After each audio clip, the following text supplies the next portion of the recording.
What is up, everybody? It's Dr. Vibe here, host and producer of the award-winning Dr. Vibe Show, the home of Epic Conversations, and I'm the host of Epic Conversations, 2020 Best Podcast News Award winner and 2018 Innovation Award winner given out by the Canadian Ethnic Media Association.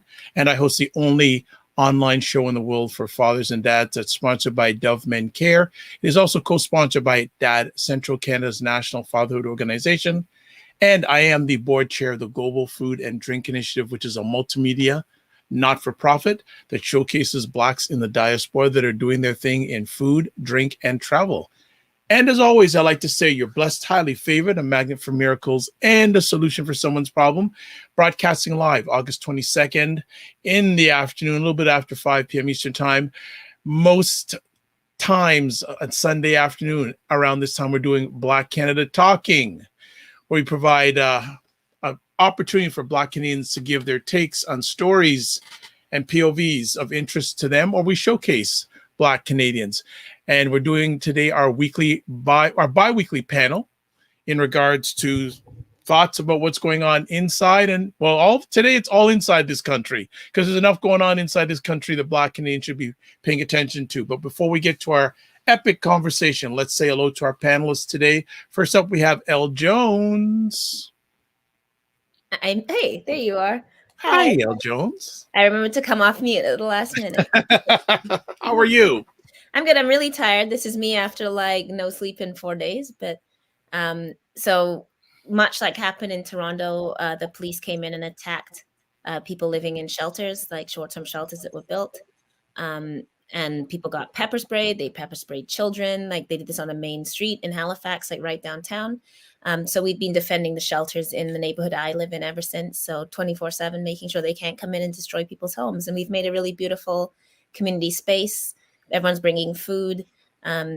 Kids are there playing, and we're just making sure that people don't lose their homes, and also trying to build just like a space where we as a community can come together with our houseless neighbors and defend each other. So we've been doing workshops. We've been doing all kinds of stuff.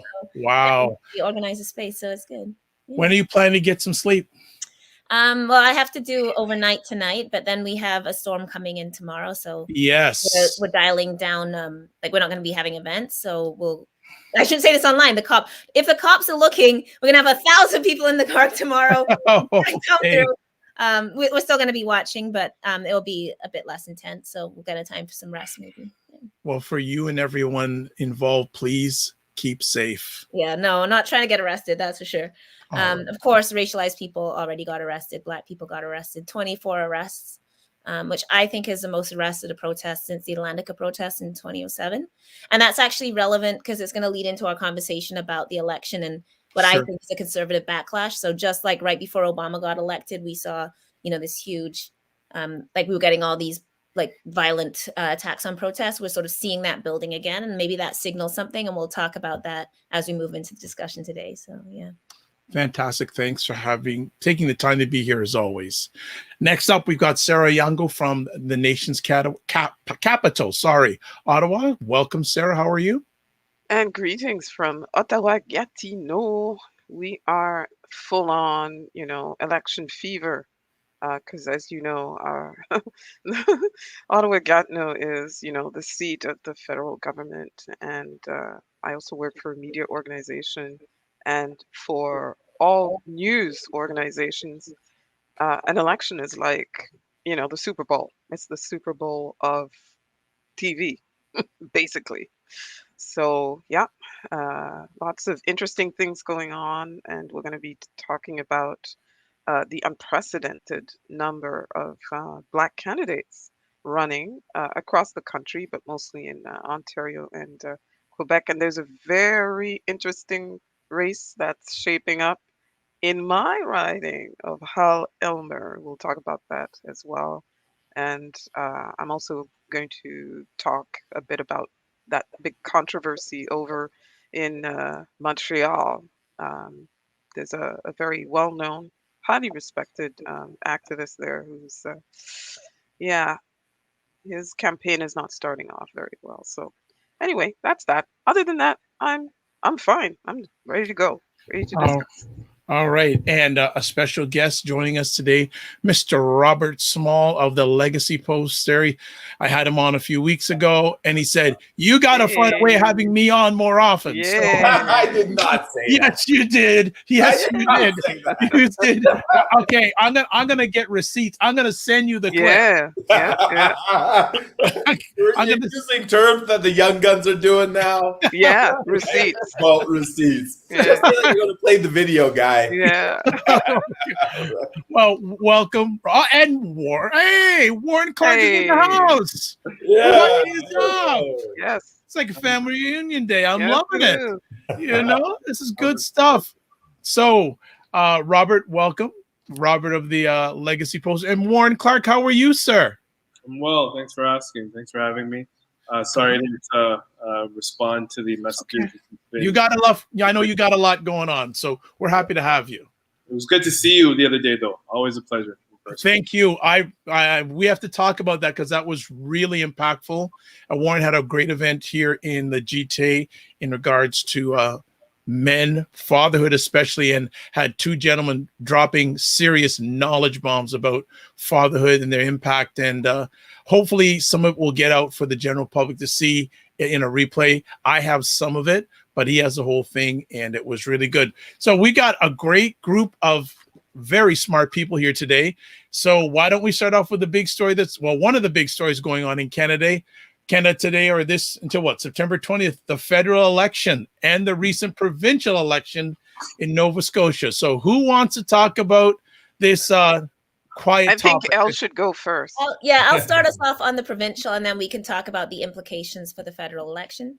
So we just had, obviously, on Tuesday, our provincial election. It was a very short campaign, 30 days. And I guess the big news for Black people is we have a record number of Black MLAs. And remember, this is historic Black Canada, the heart of Black Canada.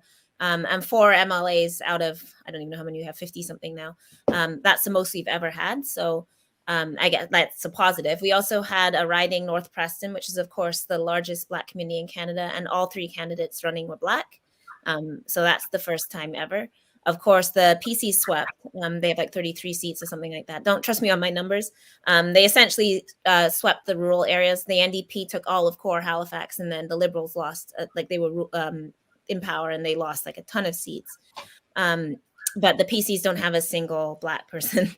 So one of the questions is also, what are they going to do for things like Minister of African Nova Scotian Affairs? Are they going to have a white person appointed? And because they don't have any Black people, are they going to appoint somebody from outside the government? Because they're going to need somebody to be there. Are they going to appoint, say, like Archie Beals, who was a Black PC candidate in North Preston? So that's kind of an open question, what's going to happen with that. Or if they're just going to stick it as a subcommittee kind of thing under some kind of white person. So that signals something too, right? And I guess one reason why I think this is an important marker election is the Liberals are ahead 20 points headed into the election. Now, part of this is that we have Ian Rankin is a new young leader, not popular, didn't run a good campaign, tried to run on COVID passports, which nobody wanted, and didn't offer much else. But they were 20 points ahead, and then they lost in a massive sweep. So that, I don't know if that's signifying people's backlash to liberalism, people's tiredness with so-called wokeness, people feeling that Black people are getting stuff. We don't know quite yet.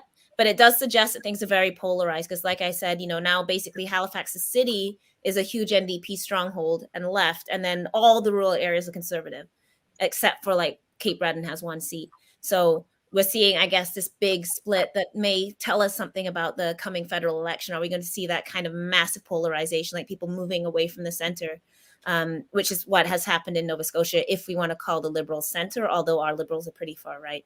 Then the morning after, when everybody was, had been up all night, it was a really late count because there was a ton of advanced polling. So like at least 3 didn't get the count done. The police moved in and the city moved the police in to take down shelters the very next morning, which was clearly also a calculated move, thinking that media and stuff would be tired. So starting at 6 a.m., they came in and, like I said, raided all the shelters, a huge police operation, like hundreds of cops, full riot gear, pepper spraying people on the main road. This is like the shelters were downtown, like in front of the old library. So like a man like walking his kid just to go to Tim Hortons got pepper spray in the face. She got pepper sprayed, which perhaps also shows that what people thought they could get away with. Obviously, the Conservative government isn't in charge, so it's not like the premier called it down, but it perhaps suggests a shifting in tone. That people are sort of tired of, they feel like they've been forced into this social justice dialogue, or the legacy of George Floyd and all these things. So the kind of viciousness with this just happened, and the reaction by city councils, who of course is supposedly nonpartisan, but almost uniformly, including in progressive districts, defended the cops, said the shelters were dirty, have all this stuff about public safety, people were trafficking out of the shelters, and literally just supported this. The police chief refused to apologize for pepper spraying a child in the face, for example, came out very aggressive. There was 24 arrests. A lot of racialized people getting arrested as well. Huge escalation. So, when the cops moved in and people are surrounding the shelters, they put on riot gear. They took bikes to people's throats, batons. They took off their badges, like what happened in the G20. So their name tags came off. There was thin blue line patches that were seen and photographed on cops. So I don't know what that perhaps signifies. And this is perhaps moving into the conversation about what's happening in Montreal that Sarah's going to talk about, but potentially also a backlash against, what we've been building to and moving to in terms of talking about police and justice. And then this huge operation the day after Conservative government sweeps in and sort of sets the tone for what we might be expecting and what we could maybe expect in the rest of Canada. Sometimes it seems like the people that aren't online, right, and then go and vote, and they vote super hard against progressive interests. So I guess that's my summary of what happened and what I think is perhaps looming in the federal election. It may not be an easy walk for the Liberals. Even we could end up with a Conservative majority. That's certainly not out of the question if you look at how the voting patterns went in Nova Scotia. So I'll pass to Sarah. I think I've said enough there, and Sarah can pick up on more. Back. First of all, there are some almost 25,000 new Canadians who are eligible to vote in this election and also in the municipal election that I'm about to talk about. So, and most of those new Canadians are going to tend to be Black. So that's something to watch as well. So basically, we'll start with the municipal. The municipal elections here in Quebec are going to be happening this fall. And in Quebec, we have parties. We have municipal parties, right? So, you have different parties running on different platforms. And the current mayor, her party is Projet Montréal. And so Projet Montréal chose a gentleman by the name of Will Prosper. Will Prosper is a very well-known activist, a filmmaker. When the Black Lives Matter protests were raging everywhere, he was on TV constantly and on the radio, so people will be familiar with him. And people in Montréal Nord, which is overwhelmingly, Black, urban, and low income immigrant, and so on and so forth. He has done a lot of very good work in Montréal Nord. So, it wasn't strange for Valérie Plante, the current mayor, to go and, choose him to run for her party in that particular neighborhood. The only problem is Valérie Plante's rival, Denis Coderre. Denis Coderre used to be a federal minister, by the way, under the Liberal government of Jean Chrétien, I believe. Yeah. And my goodness, he decided to seize on a controversy that dates back 20 some odd years, 22 years or so, where Will Prosper used to be a cop. He worked for the RCMP. It was over in the prairies in Winnipeg, in Manitoba, I believe. And so apparently he consulted the database or something like that, and it was leaked that he was trying to leak information to a gang member about a specific case, etc. I'm not, I don't know all the details, but anyway, it has come back to haunt him. It's being used against him in this campaign. Valérie Plante came out in his defense and said, listen, People deserve a second chance. He did this over 2 decades ago. He recognized, what he did. He apologized for it, and he has more than atoned for it in the years since through all of um, the advocacy and initiatives that he has done in Montreal Nord. So that's what's going on. And another person who's calling him out is the black guy who's running to be mayor against Valérie Plante, right?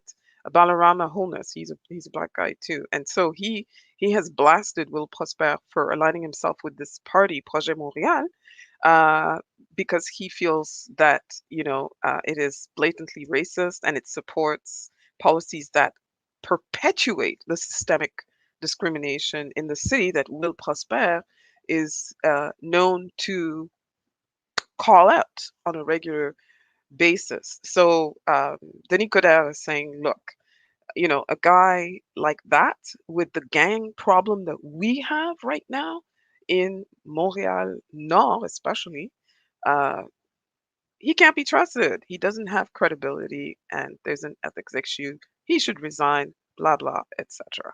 So that's what's going on with Will Prosper in the municipal election. In the federal election, very, very, very interesting. Like I said earlier, we have a record number of Black candidates who are running in this federal election across the country, but mostly concentrated in Montreal and Ontario. So there's over 40 new candidates, and we've got 6 incumbents.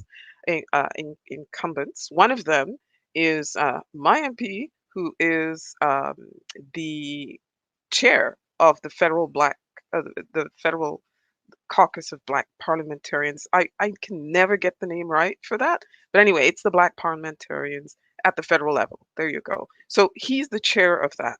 But one of the candidates running against him is a Black woman running for the Conservative Party. And this woman she's new to politics, but she has worked in government and with government at various levels. She's well traveled. She has an international profile. She's originally from Martinique. Both of them are of Caribbean ancestry. So that's going to be very interesting because a Black conservative candidate running against the star Black liberal candidate in the National Capital Region.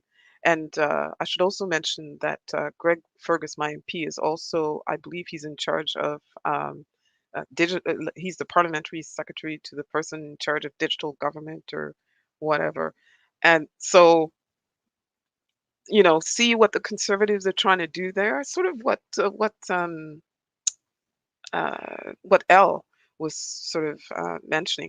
The thing is, in this region here, I don't see that there's a high likelihood of a conservative sweep of the ridings on the Quebec side here because there's a lot of, the separatist activity. So Bloc Québécois, there's a lot of the social democratic mindset. So it's more likely to be NDP taking seats away from the Liberals. But because, we are the federal capital and many people here are employed by the federal government, we tend to vote Liberal because we want to maintain, the status quo. So that's what's going on over in Quebec. Very interesting, exciting times. I wanted to. Go ahead, Elle. Oh, I just wanted to jump in on the Will Prosper thing, just to add.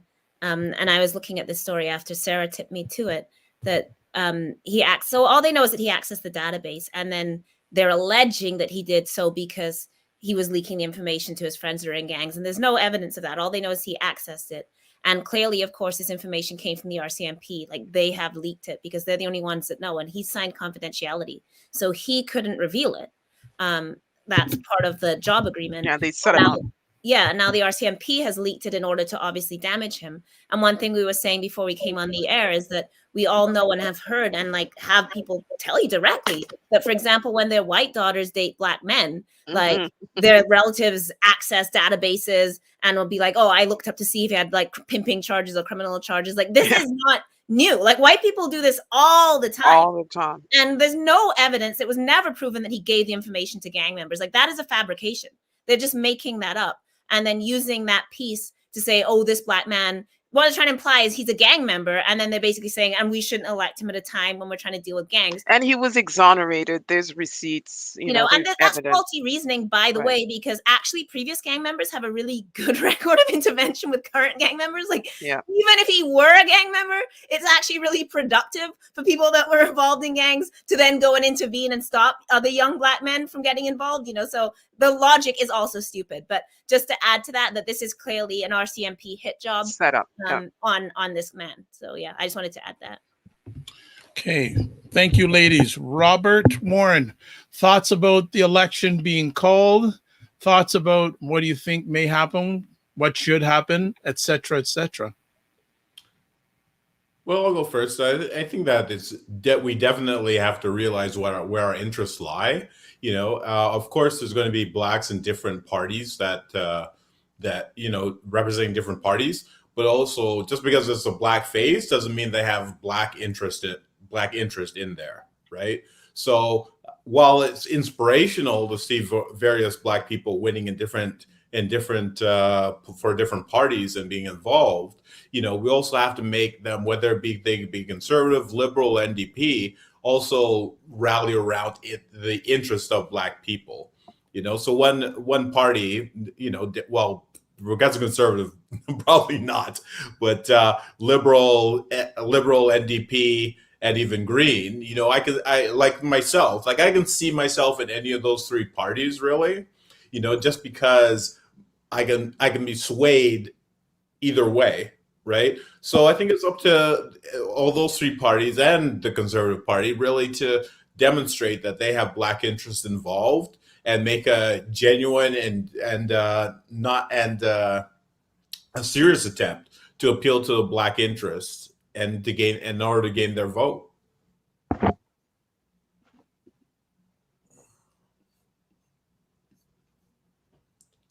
I can keep on Warren? talking if the mute Warren? is. Can everyone hear me? Yeah. Yeah.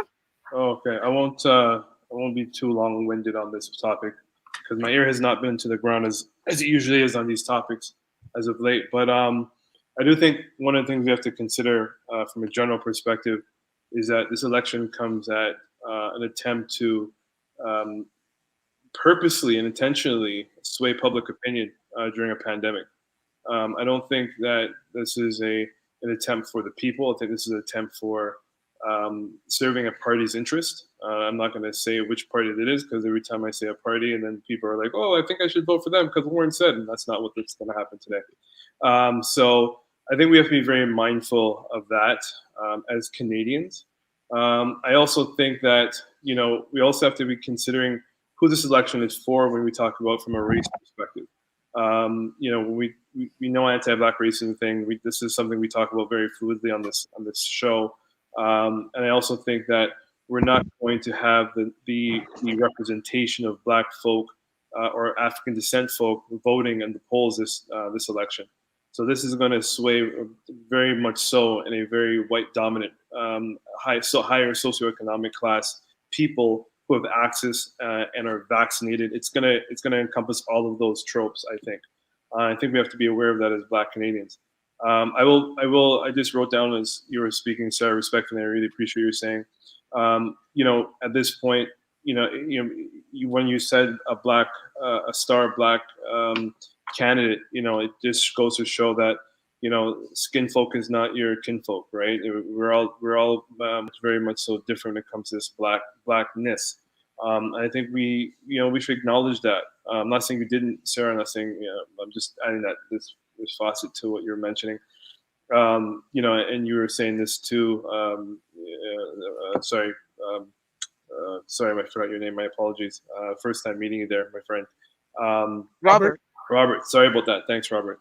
Sorry about that. Nice pictures behind you, by the way. So I think we have to be very mindful, you know, of how who these people represent, who they're representing for. You know, a star black candidate for me may not be a star black candidate for somebody else. I think we can definitely sway public opinion that way in our black community. I think we need to give people opportunity to more understand of how they should vote in our black community, because we're not, as much as we don't show up most of the time, and I say that with the utmost respect because it's a fact. We're not making informed decisions. I think when we hear people like Justin Trudeau, and this is the only thing I'll say a candidate's name, mention that he's petitioning for single parents, particularly mothers. There you go. That's another case where he's petitioning just for for single female-headed households. But we do know there's male-headed households, and they're forgetting that. But let's trouble that even further. How about black female-headed households? Are we considering that as well?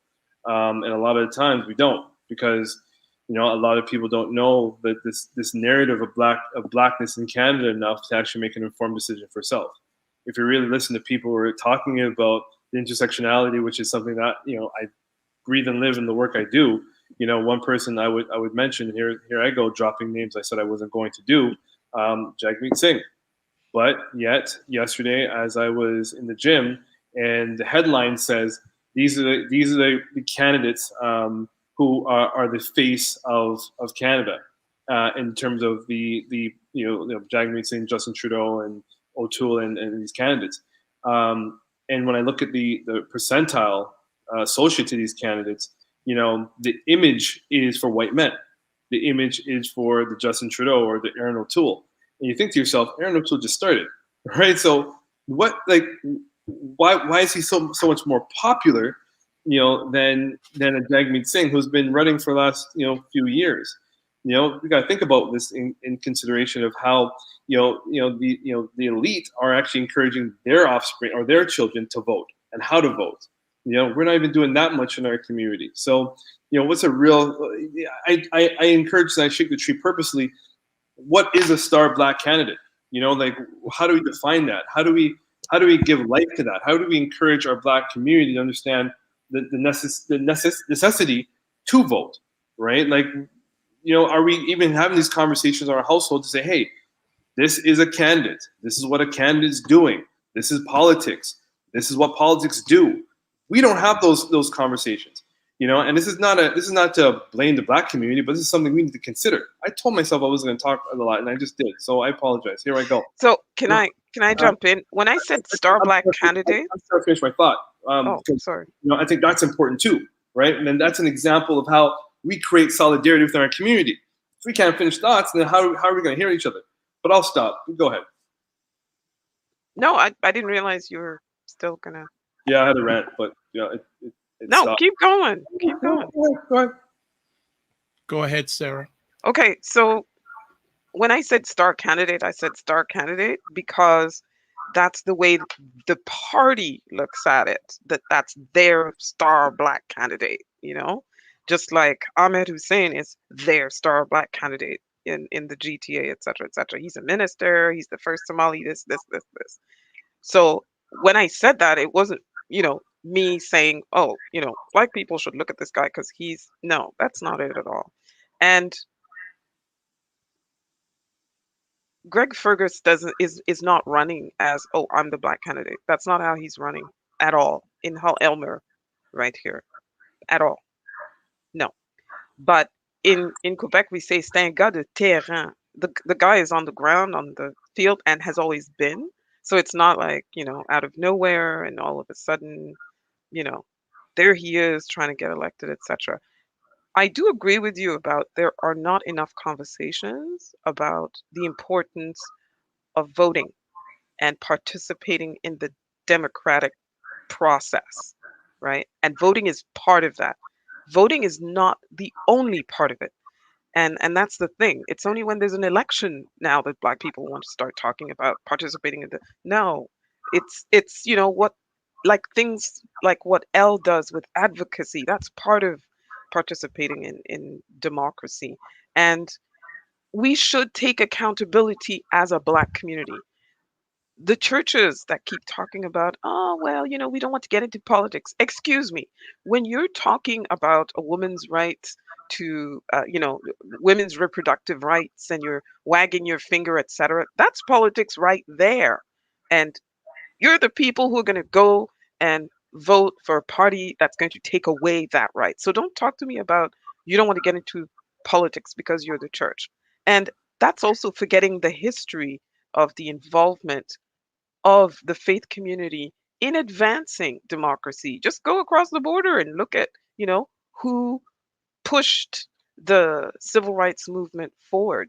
So, yes, those conversations need to happen not just during elections, but in between elections. What doesn't help also is that in the schools, civic education is not adequate either, right? That's not adequate either. So, but as a Black community, we need to take accountability. And I'm hoping that the increased number of Black candidates in communities in Alberta, there are a bunch in Alberta, I think I saw one in Manitoba, etc., that's going to awaken some sort of interest, that it's not just about, surviving the day to day. And yes, there's challenges, you work 3 jobs, etc.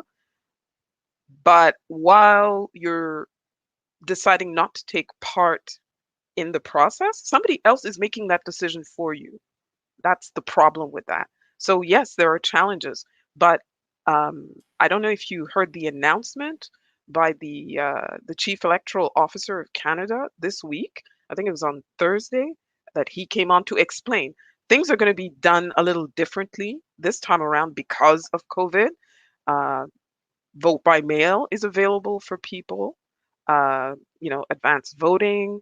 Unlike in the United States, because we have national standards for elections. So we're not going to get the Texas situation or the Florida situation where they're trying to reduce arbitrarily the number of hours that you have in a day, etc. Here, by law, your employer must give you the time to go and cast your ballot by law. So yes, there needs to be more education in that regard. I agree. I want to hear Warren's rant, but speaking of Black people in other communities, and I thought of it because of talking about Greg Ferguson, he was out here. So the biggest Somali community outside of Toronto is actually in Edmonton, right? Like Edmonton has a huge Somali community. And I don't know if people have been paying attention to this, but they are completely under attack right now. Understandable in a Kenny run province. Women are getting they're stopping at stoplights and white men jumping out and like beating Somali women in their cars. A friend of mine was in the store like talking to her auntie on the phone, and a white man came up to her and said like speak English and started screaming at her in the store. And then she basically like blacked out with rage and fear and like attacked him, and he like ran away because he threatened her. And then the cops watched the video and said that because she responded aggressively, it wasn't a hate crime on his part, even though he attacked her. So Black women being blamed for the hate crimes being committed against them when they defend themselves. There was some Somali woman sitting in the parking lot of the mall, and white men came up and started beating on them. And these young Somali teens jumped in and got like the hell kicked out of them because they were only like 14, 15, but like trying to go up against these men. Like they're getting hijabs ripped off. And like it's even spreading to other communities. So like people that are picking up on this, and like now people from other racialized communities like beating them and calling them N-words and stuff like that. And they haven't been able to get anybody to listen or pay attention. The police won't lay charges. So like the woman that got beat at the stoplight, the cops like, we just can't see the plate. And I'm like, don't you have cameras in the stoplights? Like you sure have cameras when people are speeding through. But now when white men are jumping out and ripping hijabs and beating women, and then they won't even accept, like they can't understand that they're Muslim and Black. Like, and then the Muslim organizations are very much run by like Arab men, like brown men. So we need to talk about this, right? That, there's a ton of anti-Black racism that's also going on where the Muslim community isn't standing up because they're Black. And so they're like, we're Black, we're women, and we're Somali, and Muslim, and hijabis, and like all of that, and immigrants, and all of that's like coming together and just creating this complete storm where they're like completely terrorized. And I thought of it because Greg Fergus was actually out there, and they actually were like calling me to be like, what's he like? Like, what should we do? Should we like work with him or not? And also trying to figure out if this is an election thing. So I just wanted to also just talk about that. Like, this is the climate, and that's Alberta, of course, where in the West, liberals Yeah. totally got swept out, and it's like fully conservative, and that's what they're getting back. So I just wanted to add that. But Warren, I want to hear your rant. You're on You're mute. mute. Warren. Unmute yourself. So much rant in my head. I don't know which direction I can go because I didn't anticipate being cut off. But respectfully saying, right, like it just goes to show that a lot of things that we know about our Black community we just don't know, or we take for granted. I'm going to sum this up really quickly. By no way, no how am I going to get any argumentation with any of my colleagues here today. But if we can't have challenging conversations where we know that we're not coming at each other to put anybody on the spot, we're coming here to create critical thinking, then I don't know what we're doing. But my aim here is to challenge us, to even challenge me, if we're going to have a Black Canada talk. And when I say to you folks that when we talk about things such as Star Black Candidate, that's propaganda, because when we talk about our marginalized communities, they don't know nothing about these candidates. They know nothing. You know what I mean? And we're just perpetuating the same language that has been given to us by these white settler colonizers. Like we need to find a language, and that's one of the things that I encourage us to do here, is find a language of how we can educate our people and let them understand what's at stake here. Because we're going to have many moments where, example, Al just mentioned it, we have an intersection of a Black woman and a hijab, right? That's 3 different social oppressions that person is facing: gender biases or sexism, anti-Black racism, and religious discrimination, which some of us don't even take for consideration. So I think there's deeper things at stake here than just saying things that perpetuates a narrative that doesn't even belong to our language, because we don't have a language to even actually to discuss our social oppression that we experience in this country. So I'm going to stop right there. How, for each of you, how critical is this election for Black Canadians? Robert? Oh, sorry, go ahead. Yeah, that's okay. Yeah, I think that it's every election's critical for different reasons. I think in every 4-year interval, there's different things that are of importance to the Black community. When Sarah had mentioned the Black Star candidate, how she mentioned that is that just merely that I view a star candidate, right, in the Black community as someone who has come up through the ranks that the Black community knows, and they have support that person or the majority of the Black community. But I would agree with what my brother said, is that that there are Black candidates that represent different interests to Black people, and oftentimes, like, the Black politicians represent like a Black middle class agenda, but not the agenda of immigrants and such like that. That is very particular. So yes, we should be wary of these type of terms, but I understood what Sarah was getting at generally, right? But I think that with respect to this election, we definitely have to take part in it, and take part in every election. We can't be, like, I think one of the presenters already mentioned, that we oftentimes are content in being observers and actually think that it's more of a political statement to not be involved. And I guess I'll talk about the Toronto experience, and that is actually more of a statement than actually voting for any party, because you're basically saying that you don't care who rules over you, that you're just letting your future being decided by whoever wins. And unfortunately, I think that's why, the good reason, like Al started off, like, for us to be wary of who actually wins in these elections, because our fate is linked to their agenda.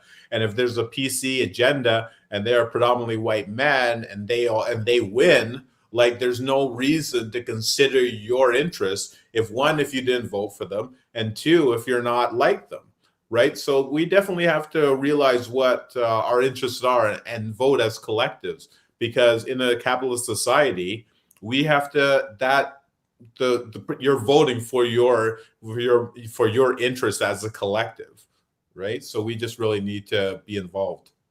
I mean, I know where Warren was going to. I'm obviously like extremely far left, so there's like no party that's ever going to represent me in the political system that I really want. I was talking to a lot of the guys in prison the other day, and they're sort of trying to decide how much they're going to organize to vote, because obviously they don't want a conservative government. We know what happened under Harper, where Harper stripped out, like, 2-for-1 pre-sentencing. Harper made all these adjustments to parole. Literally, even you couldn't get like birthday cake in prison. By the way, Trudeau never reversed a lot of stuff. He ran on that and then actually didn't, although he's recently addressed some of the minimum sentences for like possession. But that's mostly for white people, not for us. But, so they're sort of talking about like, should they organize a vote? How should they organize a vote? But they also pointed out that you vote in the riding that you were arrested in, and that's to prevent them from banding together, right? So, because of course, if you have these small towns and you have like 800 guys in a prison, if they all voted in that riding, not only would they have quite significant political power, because these prisons are in like tiny towns, like, it's like in Renouf, New Brunswick, like there's like, the prison's probably the biggest thing there, and also, of course, it means the candidates don't have to care and don't have to come talk to them and don't have to treat them as people. So, they're having their discussions about organizing, because it is, of course, legal to vote as a prisoner in Canada.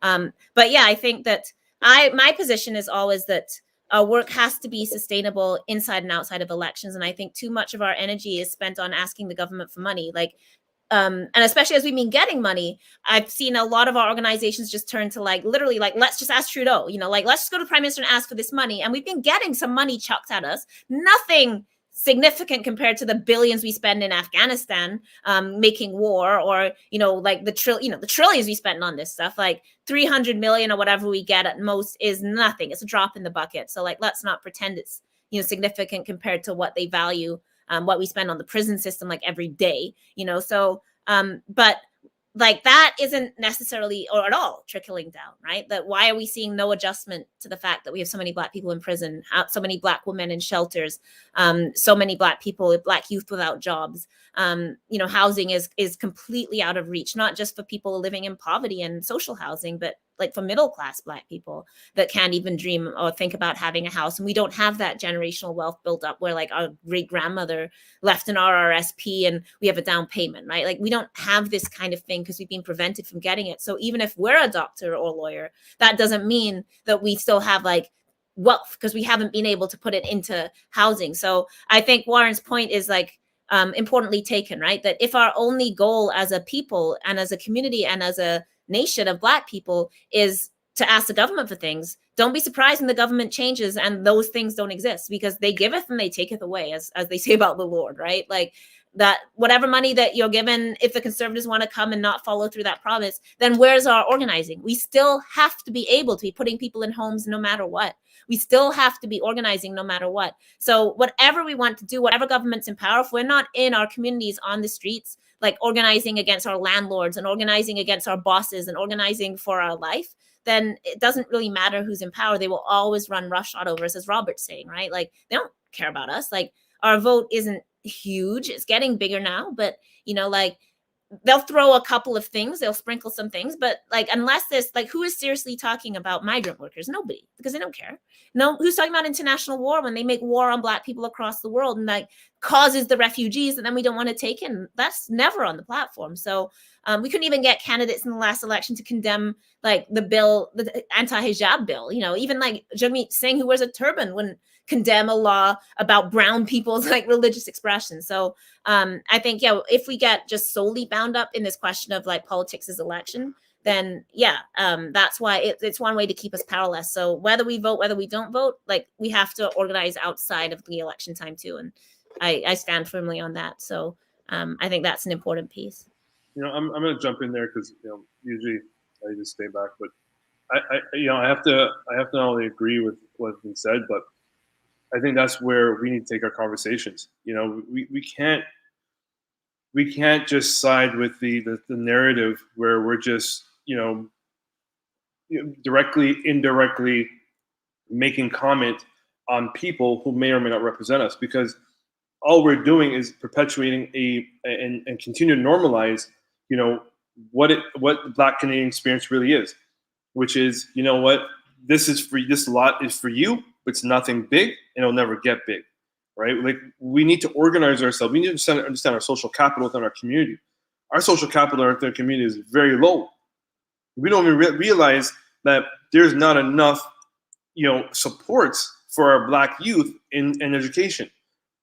Al just mentioned, look at the prison systems or the jail systems within this white settler Canadian nation state. There's no support for these Black men specifically. Not saying Black women. No talk for Black women at this point, but look at Black men for specifically. There's no supports when they're coming out of jail and how they're going to reintegrate right in the community.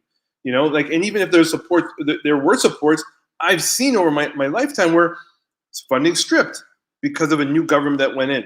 Or because, and this is no shade I'm throwing, but because of this star Black candidate who you thought was going to understand, they just don't understand. Or they're not given to community with a way in which we need to fight for our community.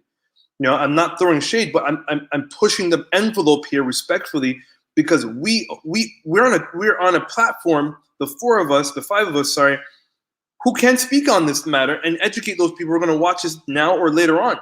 Because if we're not going to push these conversations, all we're going to do is commit to perpetuating the same narrative.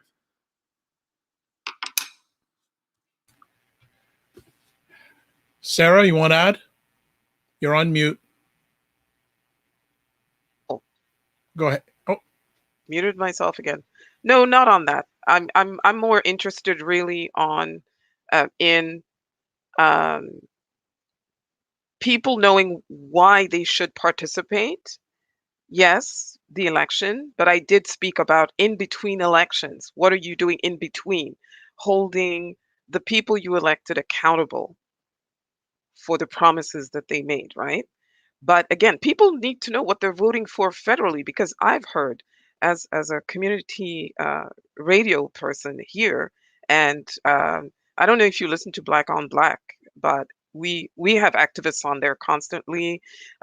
We have people, try to educate our audience on different activities, different types of advocacy going on behalf of the Black community, and how they can also participate in those advocacy initiatives, etc.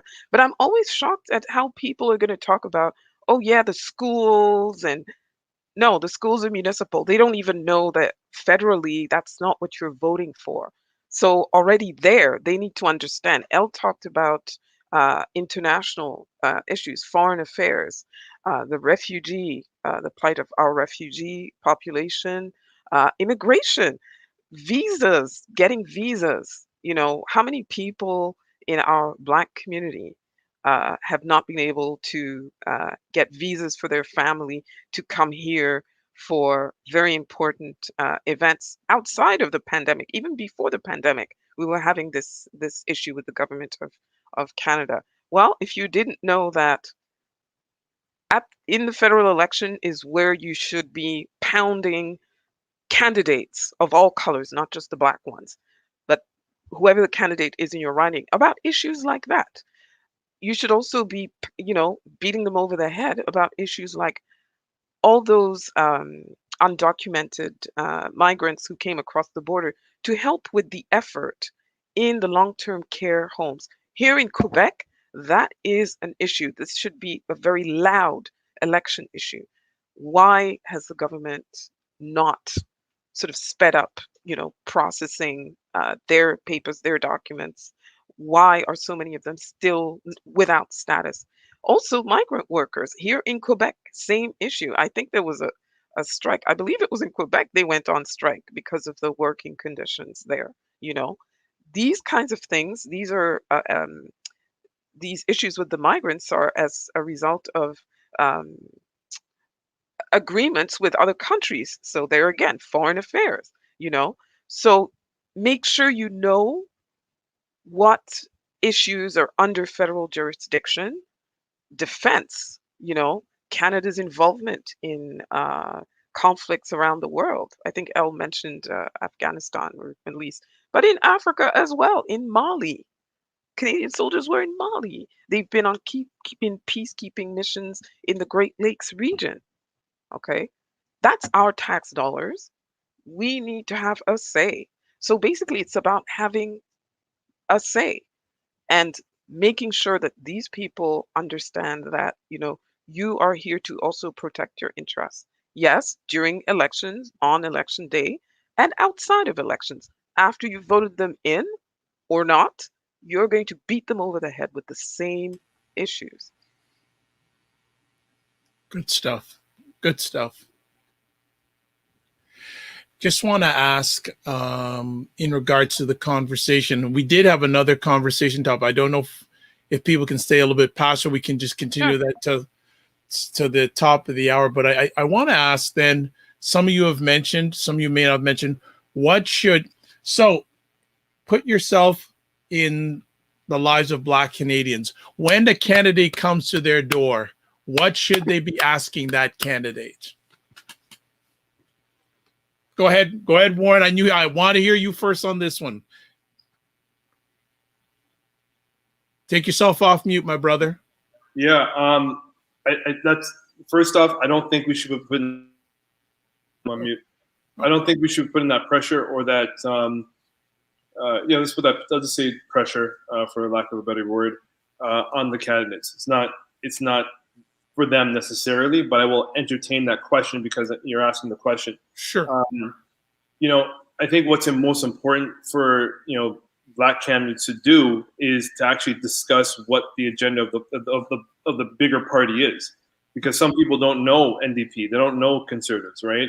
And then it's in certain moments, some people are not going to understand, the certain language that connects to these parties. So, for example, Conservatives, they're a highly, capitalist-minded, party, versus the Liberals are more socialism or socialist party, right? So, breaking that down would definitely take more time, more effort that these candidates don't really have, right? Like, think about this election that's happening right now that Trudeau called. They have 30 days to get their point across, or trying to get their point across. You're only going to be talking to the the middle class and the elite at this point, right? You're not gonna get the vote from the people who we should be helping and them understand how to vote. But it goes back to the responsibility of the moments we're in. Like, we are working and practicing and oppressing people every day in this country. That's the norm. We do it like it's like you learn or you don't. And for those who are on the ground doing this work, regardless of how you do it and how you're having the conversation with people, I commend you. Even having a conversation at the bus stop, that's part of it. But our institutions aren't set up to actually help people thrive. Our places of our social places doesn't give access to people, or allow people to feel a sense of accessing services that they should receive, right? Like, this is beyond just a candidate, but in terms of what the candidates can do, I think that starts at the party leader, right? Like Al just mentioned, you have to, if there's a ban on hijabs in a province and you're wearing a hijab, say something, right? Like, don't sit back and just be like, there's nothing for you to say, right? Like, I can sit and watch this, Jamie Sing's TikToks every day, all day, and him dancing around, but yet you're not saying something about, someone who's, probably would need your voice. Like, it's not to say he doesn't, but, there's no specific answer to this, right? And, like, there's many facets we have to consider when we have this type of conversation. Because if we lean too far on the right or the left, then we're going to bring our own biases into that point. So I think we have to be very mindful. Before we go any further, the reason why I asked the question is, and Warren, I feel you, that we have to provide information, and anything that we can do to help give clarity to our fellow Black Canadians. I respect each one of you more than enough that I know that you can help them, those who need and are wanting to get clarity, to bring that clarity. So that's what I was just asking for. Like, what should they be saying? What should they be asking these candidates? And I hear what you say. It is up the party ladder, but for many of them, that's the only probably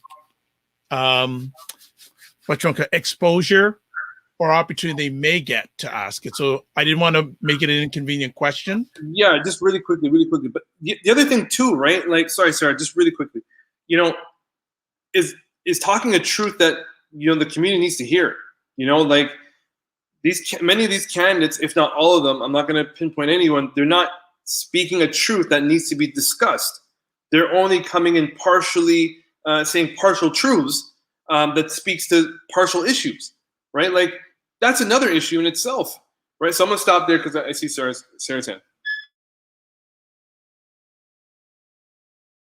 They come to, okay, so they come to your door, blah, blah, with a glossy brochure. Yes, who are you?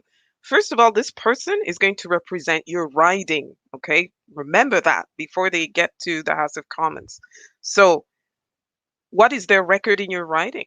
I mean, is this somebody who just came out of nowhere, has no experience in community?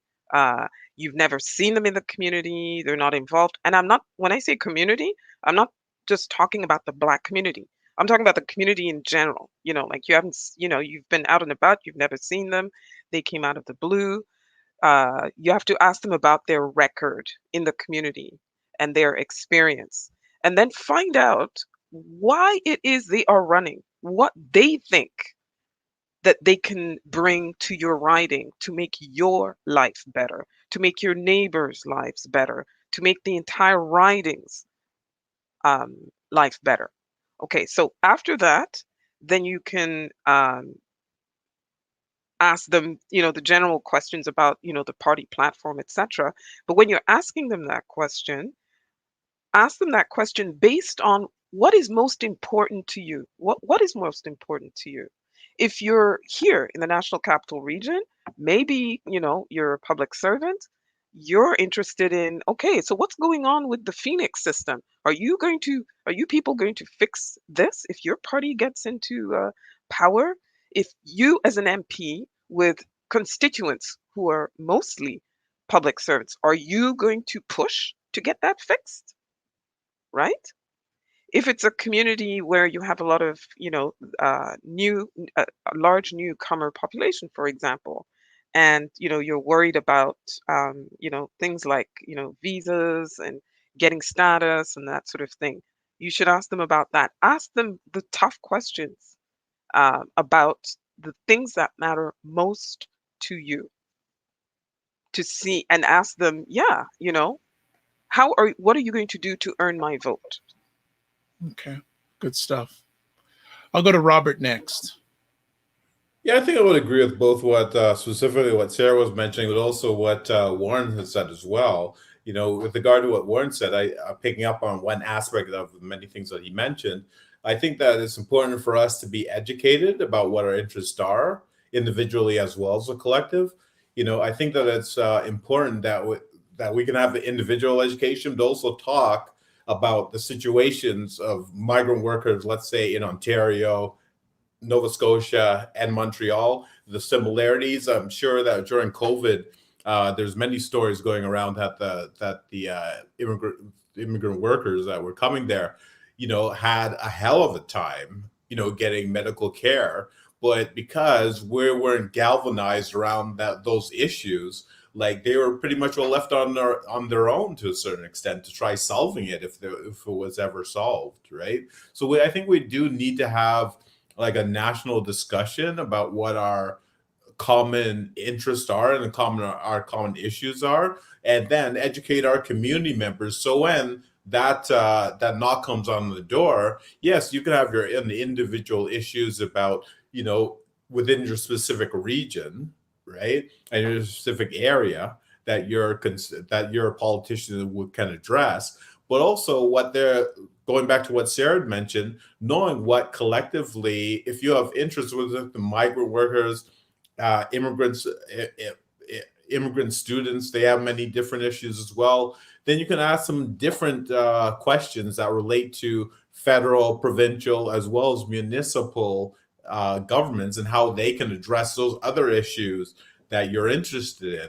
But if you're not knowledgeable about what the federal government can do and what the provincial government can do, then you'll be asking that politician the wrong question because they can't answer that question. They can't, and they'll have nothing to be able to address that. You know, so we just definitely need to educate ourselves on the different elements of government, as well as the issues, and also galvanizing ourselves to be able to voice these issues and address them. L. Jones.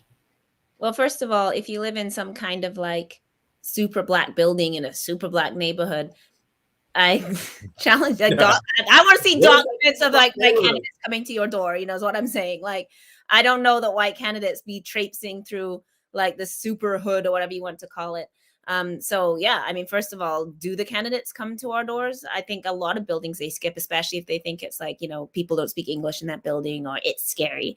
But I think it's also really important. I think anybody can, like, I guess to sort of take the question in a different direction, I think sometimes our people are convinced that they don't know enough to ask things. Like, I don't think we always realize that, like, the amount of shit that white people don't know. You know, like one time I was doing a presentation to judges and I like asked them how many black communities were in Nova Scotia and they thought there was like 6. And I'm like, you're judges.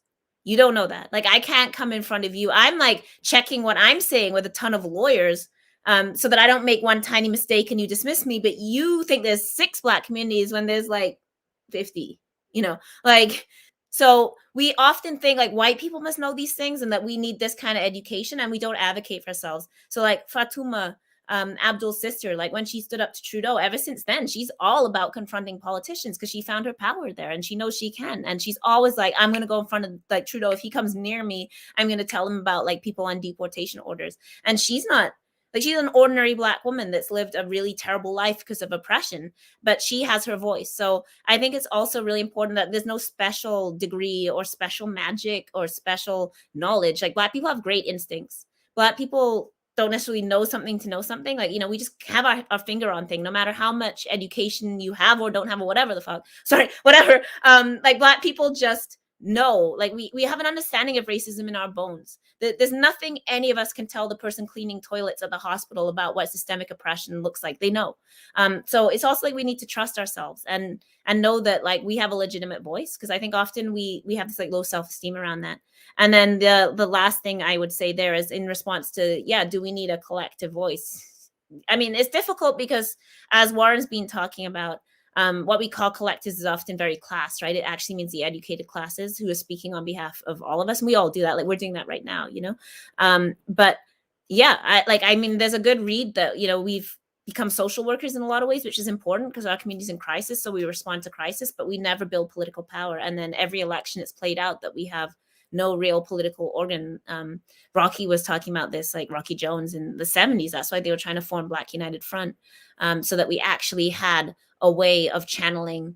Because the reason why they don't pay attention to us is like we don't have the Council of Chiefs. We don't have these things where you at least have to go to. So they don't have to come to your building. Like, who cares if they come to your building or not, you know? So yeah, I think we've never really been able to develop in Canada like a Black collective voice. And part of that is, of course, as Warren said, because we're not one Black community. We're refugees, we're immigrants, we're super middle class, we have like super wealthy people, we have conservative people, we have a whole range, and we don't agree. And like, let's not leave out misogynoir, let's not leave out all these things, homophobia that, you know, impact us as a community. But until we get that kind of voice, however that is, and how we organize, like, they don't, you know, they'll throw us a little bit, but we're not a huge voting bloc. We're not like seniors or something. So yeah, I'll leave it there. I think that's all I have to say. But.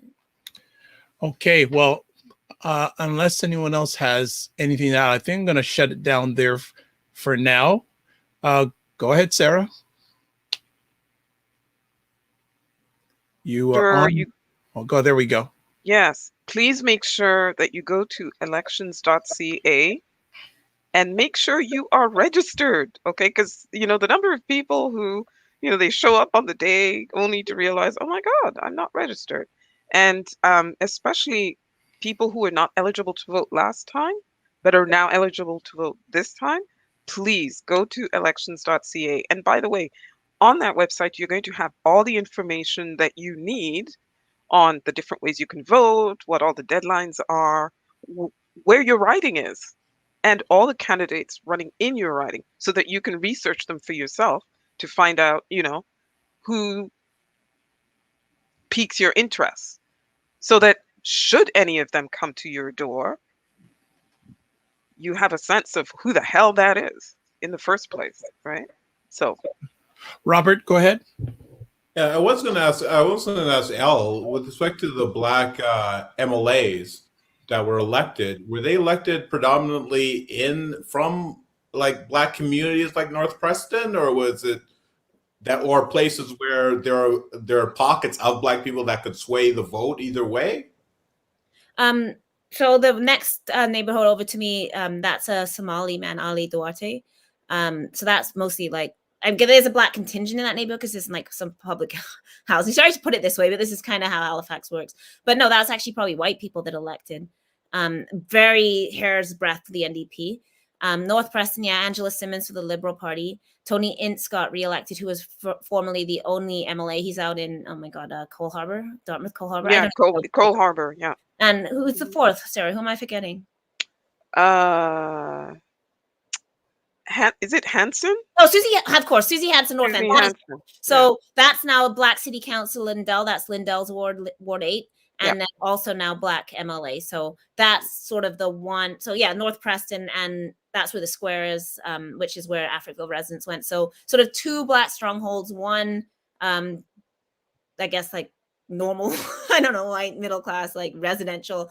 And then, the other one, Tony has held that seat now for like 3 cycles. So a mix, but yeah. Okay. And Susie, the next day, I will say that Susie, the next day was down at the shelters.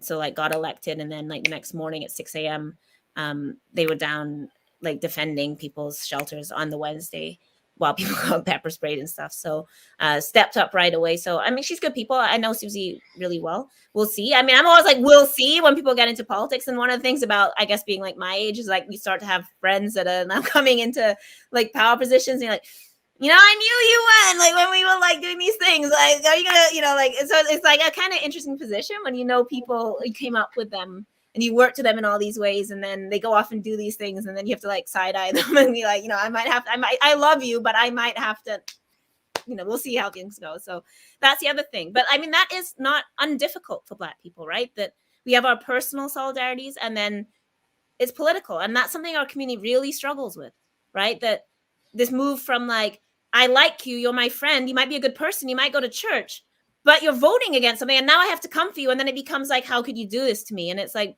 I'm not doing it to you, I'm doing it to your policy. And I consider it my job as an activist to do these things.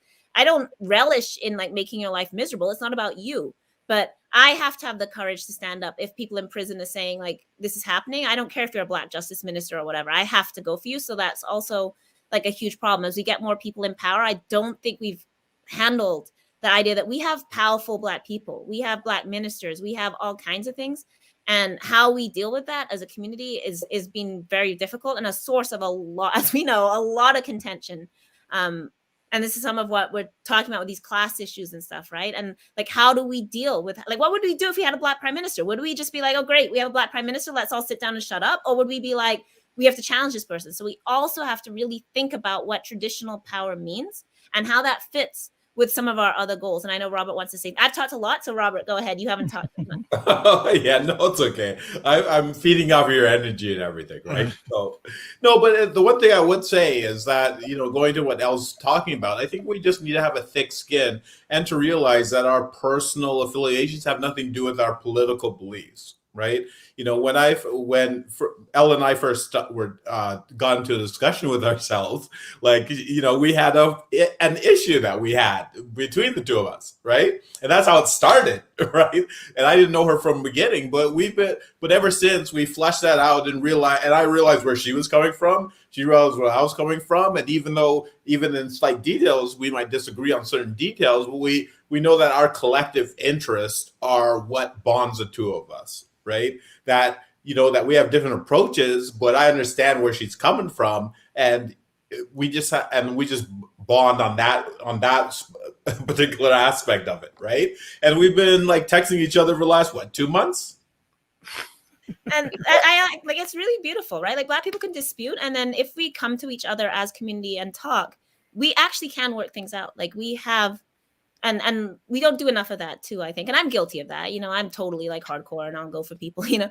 And I do think like that is political too, right? That daily, like, did we get on the phone with each other and just be like, yo, what are you saying? Like, what's going on? not in a managing way, not in the way you sometimes get the call when someone wants you to shut up, but in the way of being like, can we talk about this? And yeah, like that's really great. Warren, go ahead. You're on mute, Warren. I was just going to add value to what you're saying, El, because I'm not sure if you see the comment. I'm not trying to call out the viewer who wrote that, and I'm not trying to do harm at all, but that goes to your point right there, where Dave mentioned, I am from Germany. I don't support the LGBTQ DXWQPY plus movement, right? Like we don't even consider a solidarity based on sexuality. We don't. Like the first and foremost thing, we got to consider what blackness really means in our community. And I can tell you this right now, it's not uniform. Not everyone in our community considers themselves black. That's the first thing. This thing is so political, we put it on people. We don't even understand how we are trying to change people's lives through this colonial narrative by telling them that they are black. There are people pushing against this narrative if you're actually listening. And then on top of that, when you start using different intersections that either complement, using that word loosely here, it then heightens the degree of separations that we really have within our community. We have a lot of work that we're not ready to have. And, I trust that this was an opportunity for us to get really critically engaged today and push that envelope, because I'm going to tell the three of you, if I come on here the next time, that's where I'm coming from. It's not to come at you. It's not to say you're a bad person.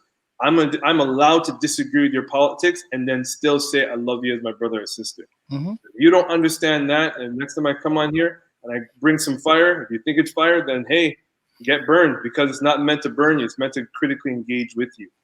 So I'll leave it there. Robert Small.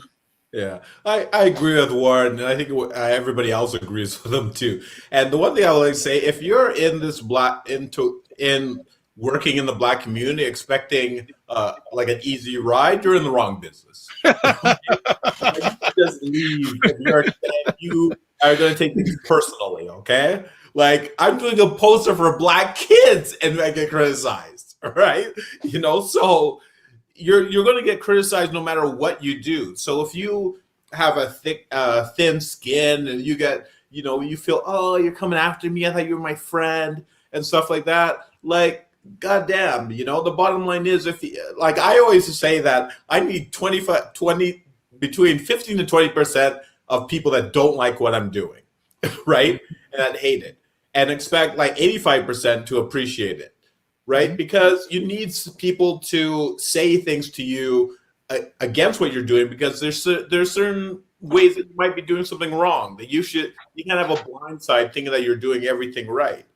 So you should expect criticism and welcome it, because we need black leaders who are strong, not the ones that are weak and that are going to crumble when you just mentioned something to them and they start getting their feelings all up into it, right? I'm going to ask one quick short question, want a short answer. It's Ryan asked the question here. Should a plan for the black community should be a primary platform item? So should every political party have a plan for the black community? Do you feel that they should have that? Go ahead, Sarah. That's a very difficult thing, because I mean, just like somebody mentioned, the black community is not uniform. Different parts of the community have different priorities, different needs, et cetera, et cetera. And a lot of the things that the black community are looking for, all other Canadians are looking for. All other groups or ethnic minorities or whatever you want to call it are looking for. Affordable housing. We all want that, right? We want, fairness in terms of how we're treated in the immigration system. There are many other communities who want that same thing. We want to stop being, harassed by the federal police, the RCMP. There are other communities that want that too. So I don't think that there should be, sort of a subsection of each platform that says the black community. But all the parties should at least have signed up and committed themselves to the objectives of the UN decades for people, the UN decade for peoples of African descent. And in there, you're going to find, key components of, an agenda to fully to support the full participation of Canada's Afro-descendant citizens in Canadian society at all levels. So already, if you start there and you commit fully to adhering to those objectives, I might look at you twice, even if you're not a party that I tend not to vote for. I might look at you. But in terms of a Black platform, I don't no, I don't see that. Anyone else want to chime in on that before we close it down today? Go ahead, Warren, unmute yourself. Oh, no, I was just saying I'm okay. Thank you. Okay, no problem. Everyone else good? All right. Well, look, thank you for the smartest people I know and for the smartest people I feel in this country for making this an epic conversation. We basically stood on one conversation topic for the whole thing. So we'll have to wait for other time for other stuff. I'd like to say thank you to each one of you for taking the time to make us better today. So first things first, want to give everyone an opportunity to say where people can contact you. So first want to go to L Jones. How can people reach you? Mostly just over email, el.jones@msvu.ca. My Facebook's full up. Ain't on Twitter because I'm scared of it. And yeah, but you can also send me an email. And like Robert said, it's really important that we also talk. So if there's anything I say that you're just like, what? Or that was messed up, or I don't like when you do this, you should tell me about it, so we should always have those conversations in community as well. Thank you, Ella, and hope, again, you and everyone there stay safe, not only with what's going on at ground level, but with the hurricane too. Next up, Sarah. Black on Black 891 at hotmail.com. The show airs every Saturday from 11 a.m. to noon Eastern on CHUO 89.1 FM in Ottawa.